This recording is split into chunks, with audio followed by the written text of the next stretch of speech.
Okay. Let's start going over the practice test. I'm going to try to leave 1, 2, and 3 for later in the class. Let's just jump into number 4. So the main topics that I want to review today are how to do these different factoring problems. Number 4 is 0 equals x minus 3 minus 5, oh sorry, x minus 3 squared minus 5, x minus 3 minus 14. So can anyone volunteer to share how they thought about this one?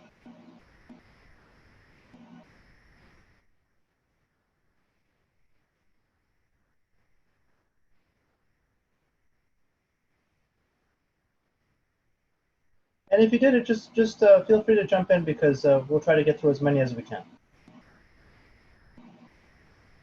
For this one, what I did is I tried the x minus 3 squared first. Emily? Yeah. So I did x minus 3 times x minus 3 since it's squaring what's in the parentheses, so you have to multiply them to each other. You can't just do x squared minus 3 squared. Want to volunteer?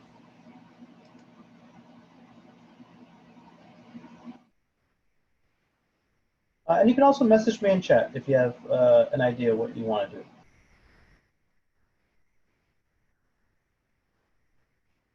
Well, what's a good approach here?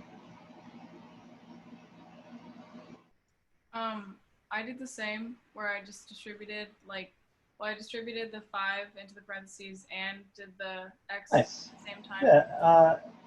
So Hannah had a good suggestion to distribute the 5. And also we can expand the x minus 3. So one approach, first approach,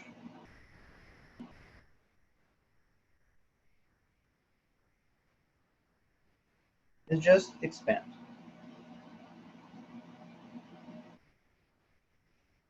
And when you do this, you have to carefully FOIL everything up. So if we have 0 is equal to, let me see here, I'm going to just put the paper, I think I'm going to prefer this one. So 0 is equal to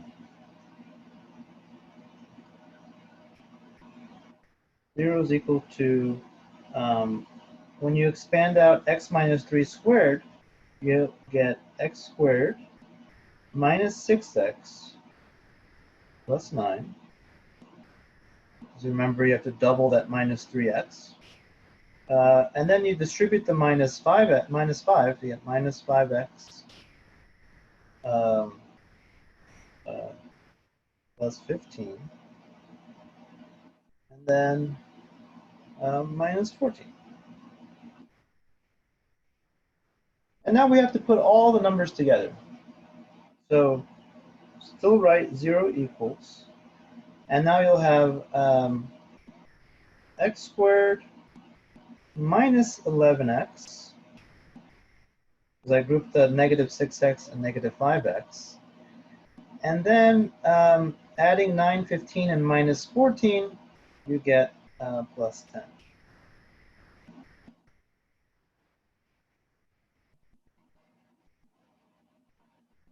And can anyone volunteer how that factors? I got x, like in parentheses, x minus 1 and then x plus 10. Oh, for some reason, hang on guys, maybe my headphones are broken.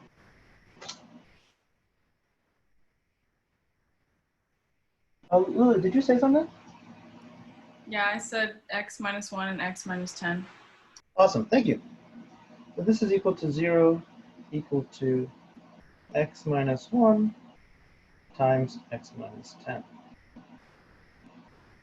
Because you think of the two numbers that multiply to positive 10 and add up to negative 11. And if you feel like you're a little bit rusty on factoring, There's a bunch of examples, I believe, in the textbook in I think R5. So just review those and try to get as much practice as you can. Okay, and now we're going to see the answer. We can use the zero product property, which is that if you have two things that multiply to 0, each of them has to be 0. So you can either right away, you can kind of skip the full step there, but because this is a simple example, you can write x equals 1 or x is equal to 10.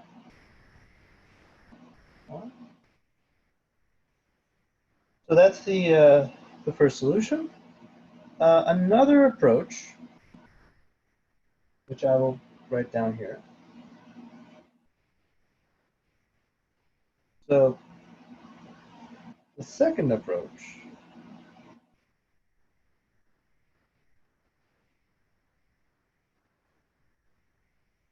is substitution.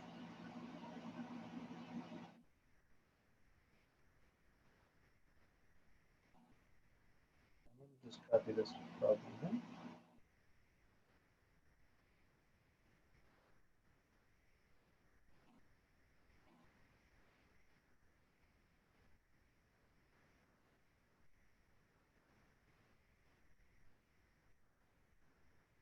So does anyone have an idea what I mean by solving this problem using substitution?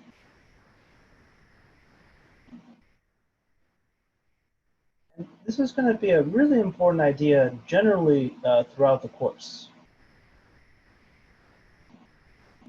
You, plug in. Yeah, we could potentially just plug in the number, but we don't know what the answer is yet. So let me ask you kind of a philosophical question. Do you guys hit yes if you agree with the statement? Do you guys agree that when you're given the problem, you have no idea what x is? It's like a mystery, right? It's a mystery number. It's unknown. So please hit yes if you agree with that statement. Sweet, okay. Looks like everybody agrees with that. So let me ask you a follow-up. If you don't know what x is, is it also mysterious, therefore, what x minus 3 is? Because we don't know what x is, how can we know what x minus 3 is? So hit yes if you agree that x minus 3 is just as mysterious as x is.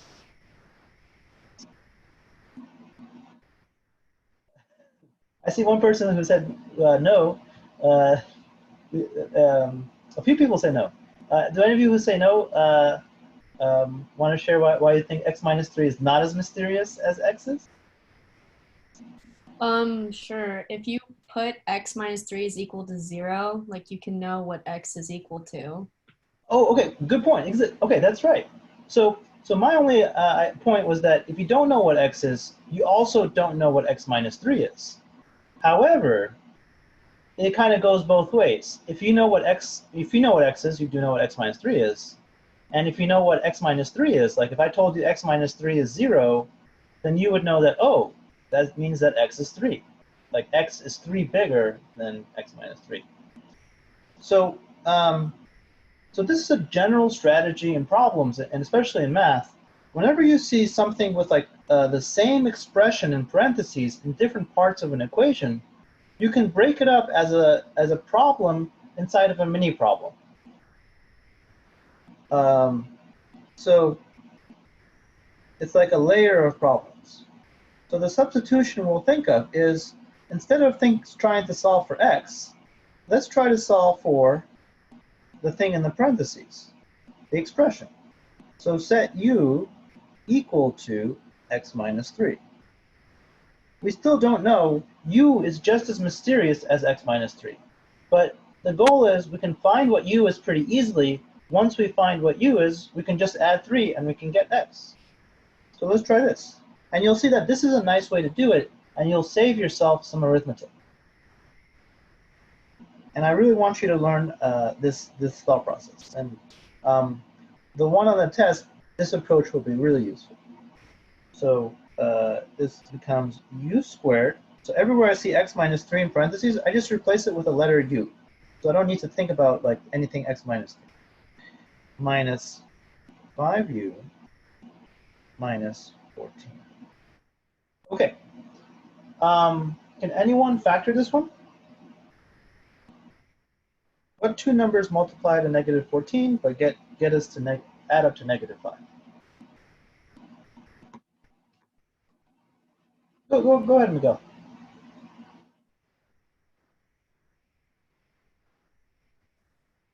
What's a good factorization for this one? -7 and 2. Yeah. So, and make sure you say the factorization. So this is going to be u minus 7 times u plus 2, giving us our answers that u equals either 7 or u is equal to 2. Now, based on that, what do we know about x? Because we can use this equation now to figure out what x is. So what does that imply about x? How can we quickly find x?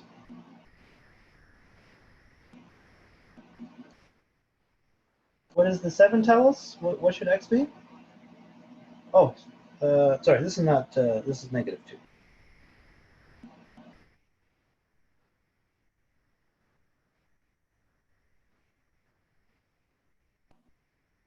Oops. Yeah, we can just plug in, very good, Aiden. We can plug in negative 2 for u, or we can plug in 7 for u. But the main idea to get from the equation in the blue box is that if we want to solve for x and we know what u is, the really simple thing you can do is just add 3. So therefore, this implies that x equals 10 or x equals 1.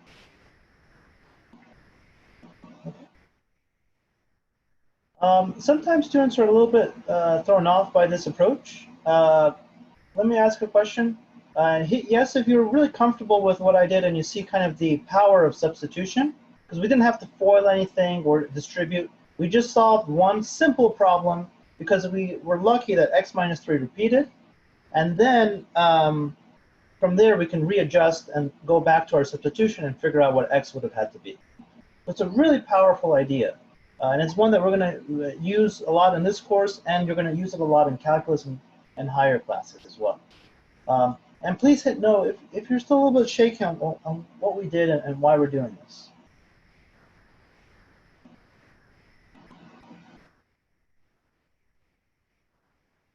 A few students are a little bit shaky on it. Okay. Andres, excellent. Glad to hear that you feel good about it. All right, let's do. I'm gonna do another one. Those of you who felt a little bit shaky on this, I'm gonna post this the video and the notes online. So please try to rewatch it, and if you have any questions, email me, and also we can talk about it in office hours. But I really want you to kind of appreciate why this approach is useful. But I do want to go through some of the other ones. Okay, let's do the next one, which was number 5.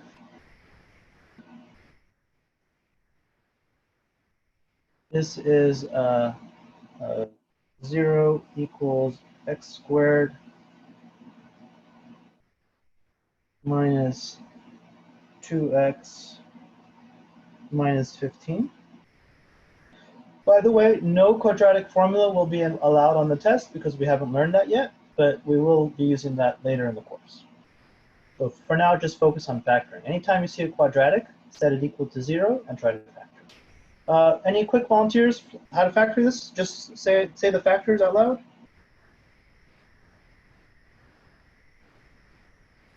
-3 and 2.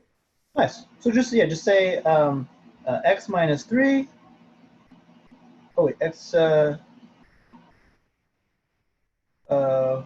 on there. So we want to do two numbers to -3 to multiply -15. So x minus 5 times x plus 2. Is that okay?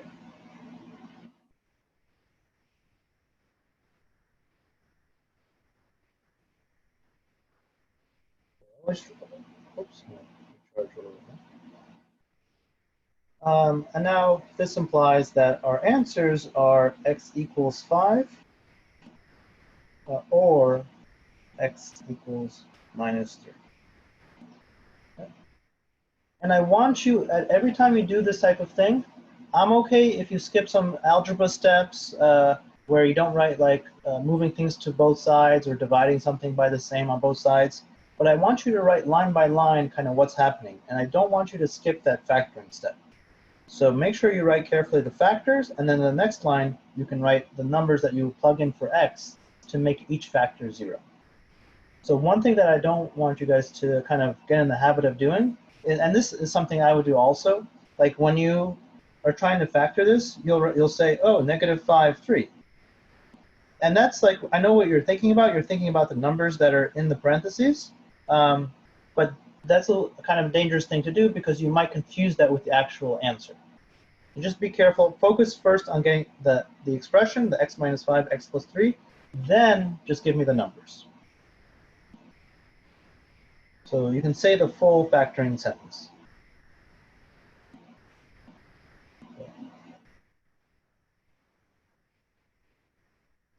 Always say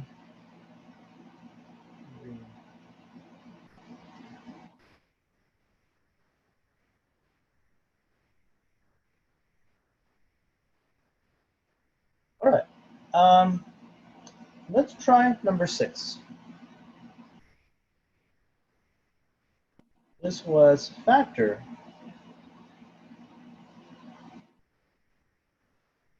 um, 3a squared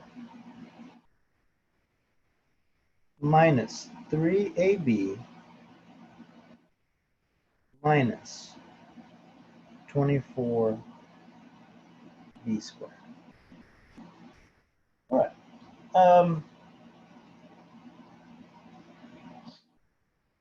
So does anyone notice a number that I can factor out right away from all of these? 3. 3. Awesome. Thank you, guys. So you can take out the 3. So the first step is just take out the 3. If there's a common factor in all of the coefficients, that you can remove. So a squared minus ab minus 24 squared. All right. Now, this looks a little bit different than number 5. However, 24. awesome. Thank you. Good catch. This looks a little bit different than number 5, but it's actually the same idea. Does anyone kind of see the approach we can take here to kind of apply the x method as well? What kind of expression should we anticipate the answer to have?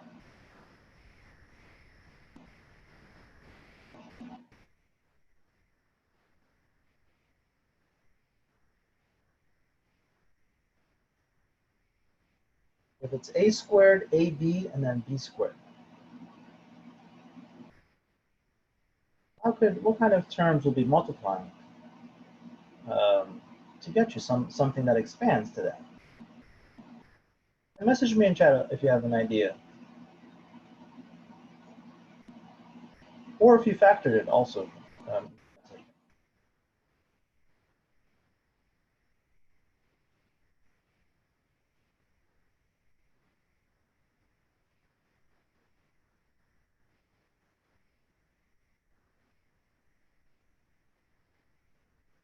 So, anybody?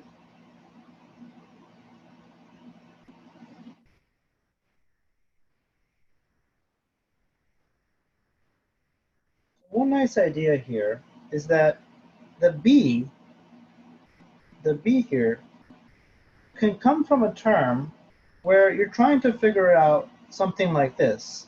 A plus a missing number times B, and then A plus another missing number times B. And if you FOIL this out, you can find out that what you'll end up with is A squared. The middle term will be something with AB, and then the last term will have B squared.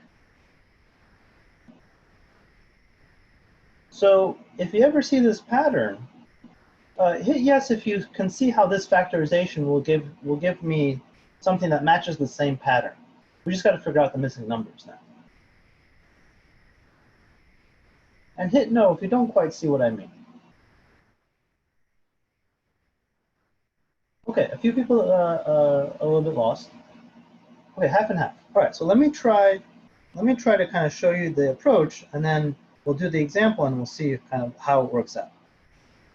So the approach here is actually to first ignore the B and just factor, so you can ignore the B.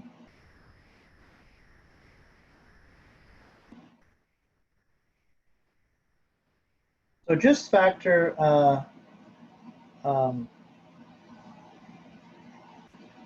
A squared minus A minus 8.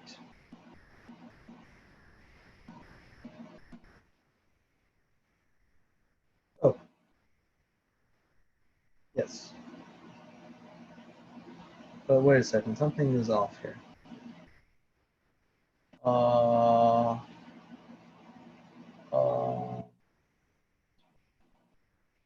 No. I think this was supposed to be a 6 to make it nice. Let me change this. Sorry guys, let me change this to a 6. The numbers won't be nice if it's not a 6, I think.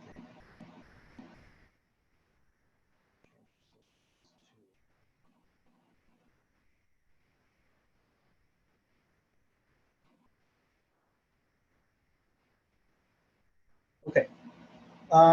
So can you think of two numbers that multiply to -8 but add up to -2?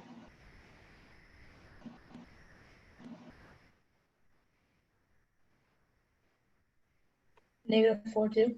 Nice. So this would be A minus 4 times A plus 2.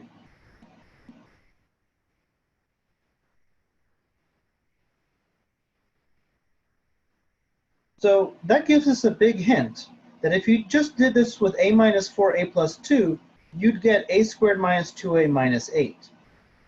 But look what happens if instead of A minus 4, A plus 2, what would happen if we wrote instead, like we modified these terms, to have a B at the end?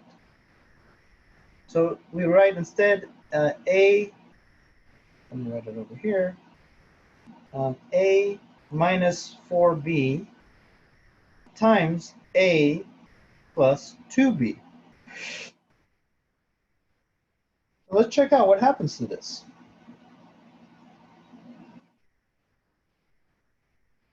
If you FOIL it out, you still get the A squared,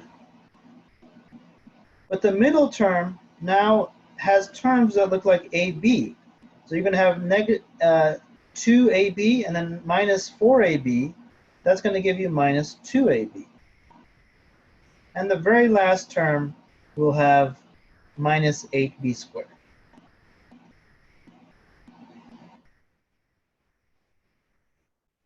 So a lot of times, problems that don't look like the regular, like x squared minus 2x plus a number, they'll actually still have that sort of formula or that pattern, but you just have to know you have to recognize like what the factors will look like, and then you can solve the original type of problem and then plug that variable back in.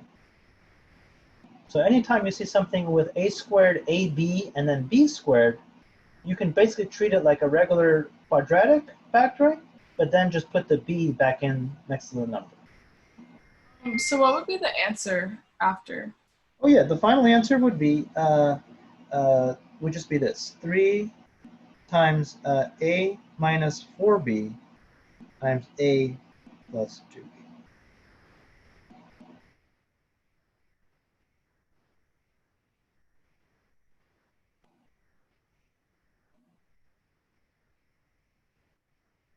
And I just did the last example as a check. You wouldn't actually need to do it. Once you factored a squared minus 2a minus 8, and you see it's a minus 4a plus 2, you can just put in the b's there.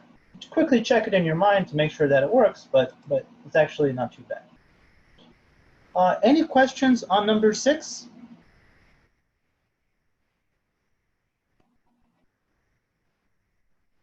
Hit yes if you feel pretty comfortable with kind of how that approach worked, and hit no if you still feel a little bit shaky.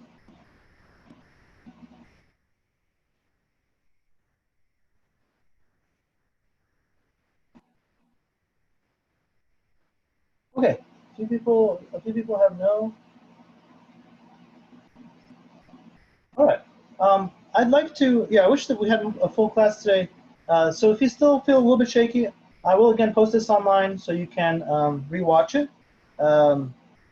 Try to do these examples like maybe tomorrow. Just try to do these examples without looking at your notes to see if you understood what we did. And if you're still shaky, please email me, and I definitely can go over it again and do some more examples in office hours. Okay, I want to go over number 7 and 8.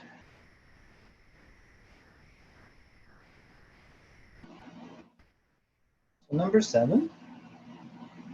A farmer wants to make a rectangular fence where the width is 6 feet shorter than the height. So again, we saw this earlier. The farmer's making a fence here,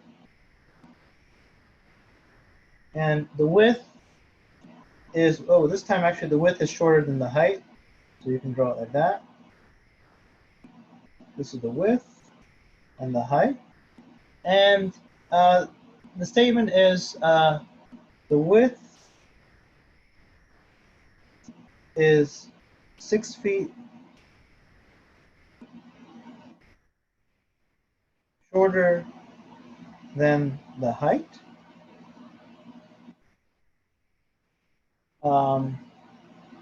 And you want to enclose 27 square feet. Set it up and find the height. And I put it in bold here so that you solve for the right variable. So if the width is 6 feet shorter than the height, focus on the word is. That's what we always remember. That tells us that W, and 6 feet shorter than the height is a little bit tricky. It's not 6 minus h, but it's h minus 6. So be careful when people say less than or shorter than. Whenever you use subtraction in a word problem, make sure you're using the right equation. And you have to really think about it for a little bit and get comfortable that what you're writing logically makes sense. So you want to take the height and make it a little bit smaller. That will give you the width. And in particular, we know that the width and the height multiply to 27.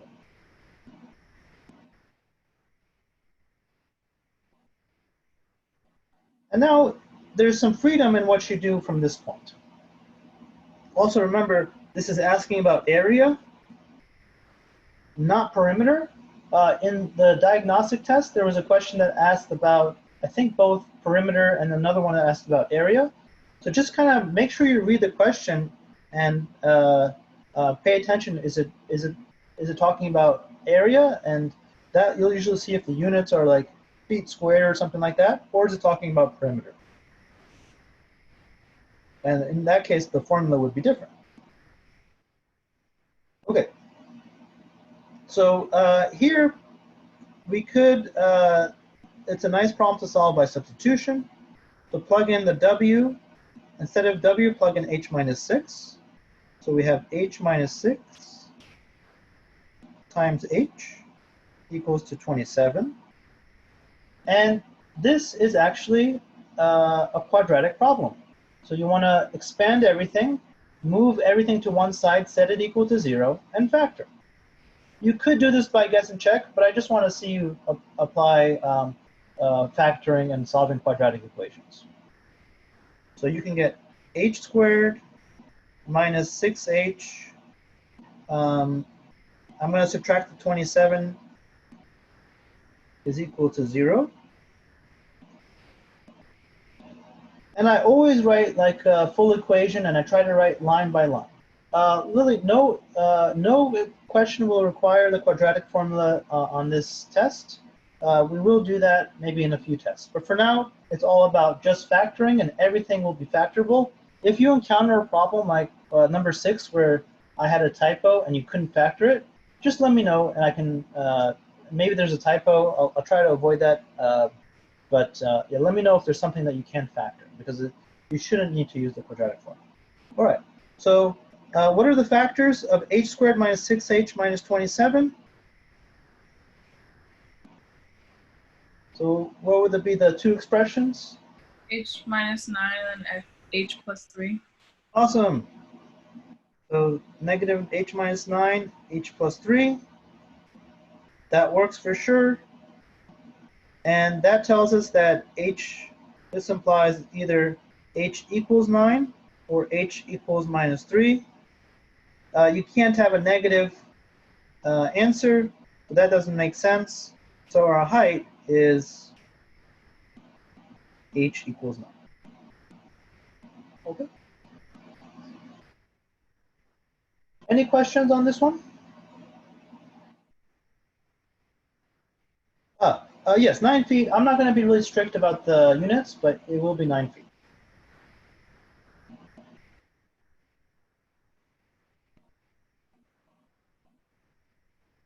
All right.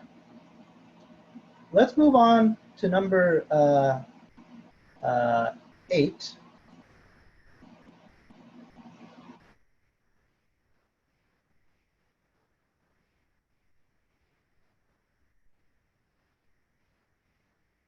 Okay, so this is number 8. Y plus 6 all over y plus 4 is equal to minus 9. So this one looks fairly complicated. Does anyone know an approach that we can use to solve this one? You multiply y and negative 9 by y plus 4. Exactly. We can clear the denominator, and that way we don't have to deal with a rational expression. So this, you can remove the denominator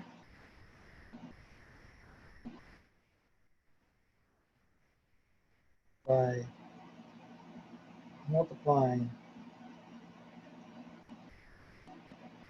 by y plus 4. So multiplying everything by y plus 4, look at the following expression. We get y plus 4 times y. Now, it also will be, I'll write it out, but when you actually do this, you don't have to. But I'll just write it out so that you see what happens.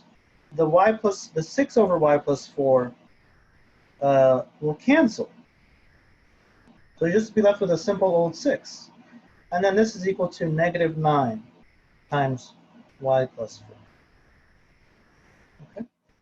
So writing this through, you get y squared plus 4y plus 6 is equal to negative 9y minus 36. Well, this is a quadratic equation. So let's move everything to one side because it's got y squared and y. Move everything to one side, set it equal to 0. So we have y squared plus 13y plus 42 is equal to 0. All right. What are the factors of the expression on the left? Y plus 7 and Y plus 6. Awesome. So we have two numbers, that multiply to 42, add to 13. I can only think of two factors of 42 that are, recognize that as 6 times 7. So this implies that our answer is y equals minus 7 or y equals negative 6. All right.